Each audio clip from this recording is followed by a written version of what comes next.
everybody, and welcome to another exciting show. It is not your den, it is not my den, but it is the Madden, aka the Laser Show, the internet's most passionate program about John Madden, NFL 13 football. We are kicking off the bang. Show 261, New Orleans Saints zone beater, and I'm excited to talk about the zone beater on today's show because over the years past few years now, you can say, but past 5 years or so that we've been doing these tips, we've always talked about when you're attacking zone coverage, you definitely want to use with a trips formation, a bunch formation, and attack with a flat corner and a streak.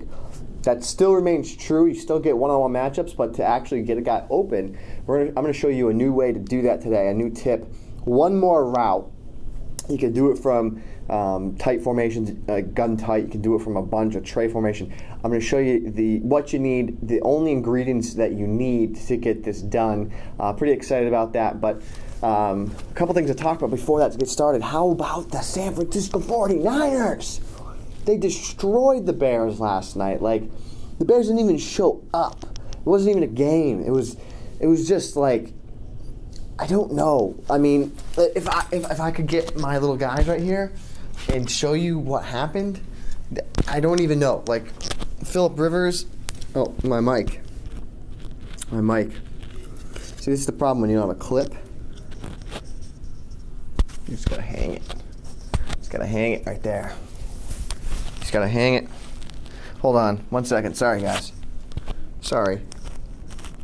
It's probably loud. That better? It's probably better, I think. Something like that. Okay, so what I was going to say before my mic... Ladanian, down, struggling. I am the mayor of Struggle City right now. But what I was saying before I was so rudely interrupted, it was essentially, this is Patrick Willis, and this is Jason Campbell. And that's what Jason Campbell's arm looked like. I don't know if you can see Phillip Rivers, but he just kept trucking them and just like, not even Patrick Willis, Alden Smith. He just kept them just, and they just blew them out of the water. The Bears, are they the worst 7-3 team in the league, in the history of the league? Are they going to do what they did last year? I think the Bears last year were like 7-1. Something like that, a good record like that, and then Cutler went down, and then they just fell off the face of the earth. I have no idea. The Bears are who they thought we were, or the Bears are who we thought they were, something like that, which is nuts. The Bears, I don't know. Their defense is good, I'll give them that, but their offense is just abysmal, not good. So that was interesting. I lost fantasy-wise last night because I was down by 14, like 0.5 points, and I had Robbie Gould and Frank Gore going, so you'd expect 14 points between those two guys. Robbie Gould on a bad night going to give you 5 points, right? He's going to maybe get 2 extra points and then 1 field goal. He gave me 2 points. No, 1 point. He gave me 1 point. Frank Gore had a good day, but he didn't get in the end zone. If he got into an end zone, that one Kendall Hunter run, the read option, I was just so angry that Kendall Hunter was in the game because that would have been that 1 touchdown. I lost by 5 points. So I needed 1 touchdown from Gore, and I would have won 2 field goals from Gould. Just an infuriating night, fantasy-wise. Terrible week this week. I started Darren Sproles in 2 of my other leagues. He ends up not playing. I end up losing those leagues in the close matchups, and it's because I played Sproles. He was out. He gave me a goose egg. Larry Fitzgerald laid a goose egg for me. 1 point. Just tough overall week, fantasy-wise. So let's jump into the New Orleans Saints zone beating play though. If you had a tough fantasy week, let me know. Give me a shout out. Let me know what is happening with your fantasy this week. I know you must feel the same pain that I feel. It's tough. I know it's tough. But let me get the zoomy zoom out. Let me do it. Zoom. Zoom. So there's our zoomy zoom. And we're going to cut to the game footage. So there it is, the ball properly placed. And we're going to run some plays here. I first want to show you the route combination that I was referring to. And what you want to focus on, we're going to go out and we're going to go to a single back bunch formation. Personally, I'm more of a fan of a bunch formation per se in a trips formation. I like bunch better when I'm attacking zone. I really like bunch. But the key ingredients you need is you need a corner route. It's probably the most important part to the whole success of attacking the zone coverage. Now, years past, we said this is all you need. You need a flat, a streak, and a corner. And while that's still true, see how you still get the one-on-one matchup? You can still fit it into Graham, but it's harder. There's less space. He doesn't get as open, so the zones do a better job. And yes, I can fit that in there to Colston. So yes, that still works. But how can we make it? I'm always about how can I make it better? What can I do that's going to make this play better overall? And I think I have the answer here. So what we want to do, we're gonna give up some pass protection in order to increase the success of us attacking zone coverage. So what I'm going to do is I'm going to place our halfback in the backfield on a flat pattern. You can put him on a flat, you could put him on a wheel. For whatever reason, the wheel's going left right now, but if you want it to go right to the side of the bunch side. And then the flat route here by Collins, I want to streak him. Now what this is going to do, this is going to pull all the zone's coverages. It's going to pull the flat zone down. The yellow zone is not going to follow the corner, and the yellow zone will sit on that Colston route. And what you're going to see is now we have the Jimmy Graham route to the sideline completely wide open, because that spot route, that's what you call that route by Colston, that is a spot route. He sits, posts, and spots right over the middle of the field. I can still complete that pass to him, but as you can see how the zone is working. The flat goes to the halfback, the spot goes to, or the yellow goes to the spot, and then the vertical still is open in the seam, and then there's no one left in the corner. So you can see how this works and how these routes work.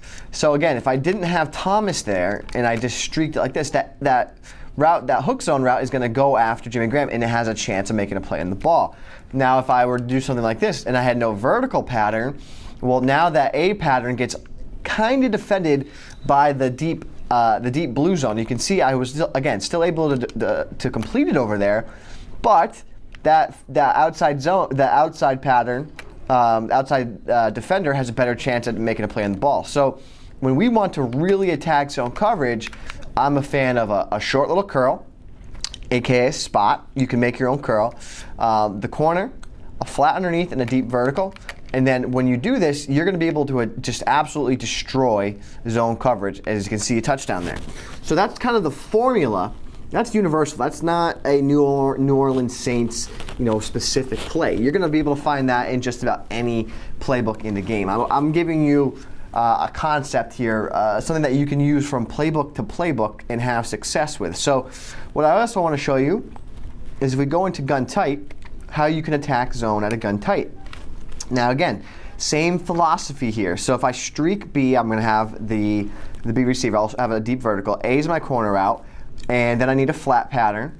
So what I would do in this situation is place Thomas on the short curl, aka the spot route, and then I also need a flat. So I would place Moore on a drag pattern. So what you're going to see is the same result, just a different formation, a different alignment, a different way to attack. But again, the same core philosophy of how we want to attack zone coverage in Madden NFL 13. It looks exactly the same. We have the spot route over the middle of the field, we have the flat route underneath, a corner, and then we have the deep vertical. What I like about gun tight, what gun tight gives me that the bunch doesn't give me is I have the ability to flip this formation quickly, get Thomas on the other side, and now I can attack the zone on this side of the formation. And now you can see I have the ability to do things quickly left and right of the formation. Now, other ways you can go about doing this is you could place Thomas on a drag here and then Moore on a slant. That would also work. What you need to read when you do that is, where does the yellow zone go? Is the yellow zone going to the corner? If it goes to the corner, you want to drop off to Moore underneath. If it stays underneath, so that right there I did a bad job. So what I should have done there was look to the corner and throw the ball to the corner, because the zone defender dropped to the hook, dropped to the slant underneath. So this time, what am I going to do? Okay, he drops to the corner, and that's where I sneak the ball and fit the ball into Lance Moore. So again, this is universal, guys. I mean, this is any formation. You definitely want it in a formation, I think, a trips or a bunch. You could do it gun tight because it's compressed. You're going to have a difficulty with doing it from spread just because the receivers are farther apart. They're going to have less time to run what they want to run. So let's try it from here. Let's see what we can get from, say, this trips formation here. Okay, so I know I have a corner route. Then I see that I have now a vertical if I put Colson there. I put Henderson on the spot route, and then I'll put Thomas here on the flat pattern. Let's see how it works. Let's see, will it work? Will it work? Yes, it's going to work.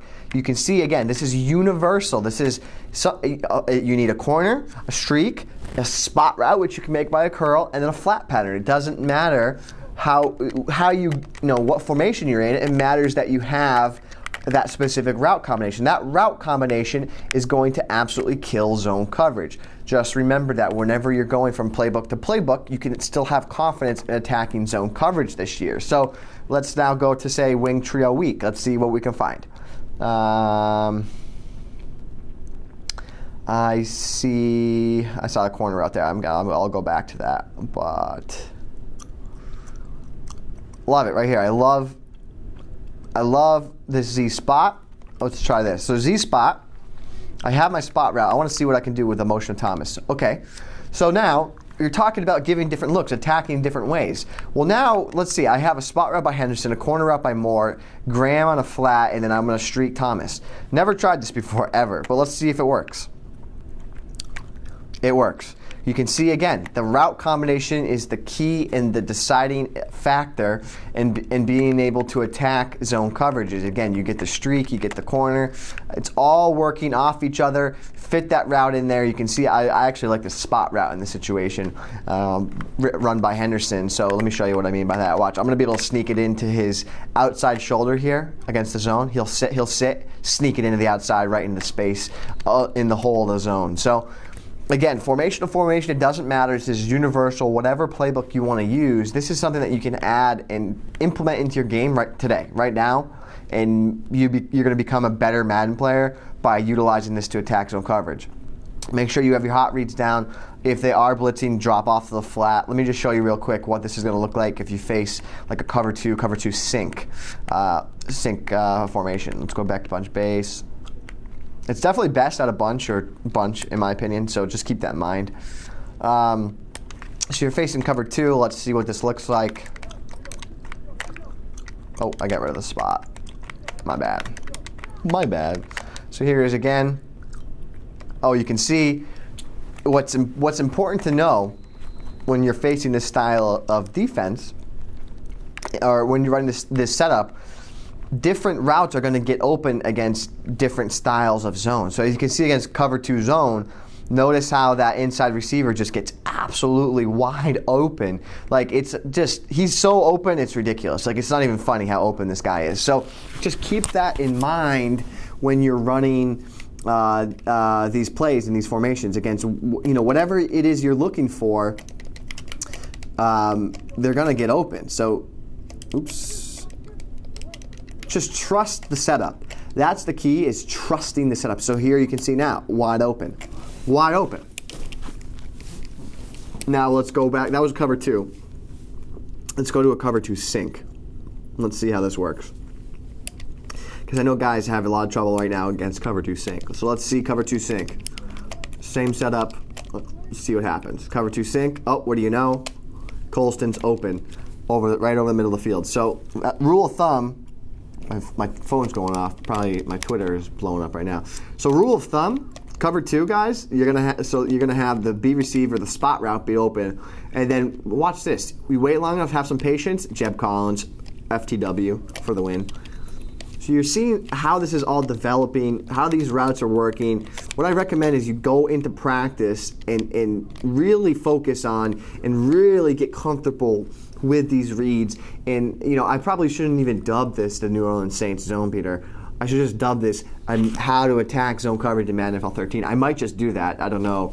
I might just be that crazy to do it. So I want to show you one more time against what it would look like against a cover four. Cover four, it's going to look very similar to like a cover three. Right off the bat, I'm going to assume. So here's cover 4. Shouldn't have motion Henderson, my fault. And remember, hot read, guys, against the hot read, against a blitz, I'll show you that in a second. Okay, so there's Colston getting open against that again. It's all about who gets open and who gets open when. So there you have it, Jimmy Graham open in the flat, or open in the corner. A good read. So you're seeing how that works. Now, what I want to show you against, you know, I know the first thing people are going to say, they'll criticize, you have no pass protection. If they send the house, you're in trouble. Well, yeah, I mean that's the nature of a blitz. That's what a blitz is. So here's a blitz, and what I'm going to do in this situation, run the same setup. I keep motioning Henderson out, and I really don't know why. Okay, you're going to blitz. Great. I'll check down. Some nifty stick work, and I just got, what is it? I got to the 24, so I got at least 10 yards. So go back to instant replay. See how the flat, your flat is sort of your immediate hot read against blitzes. Why? Because when the opponent blitzes, typically the first place they give up is that quick flat route, right?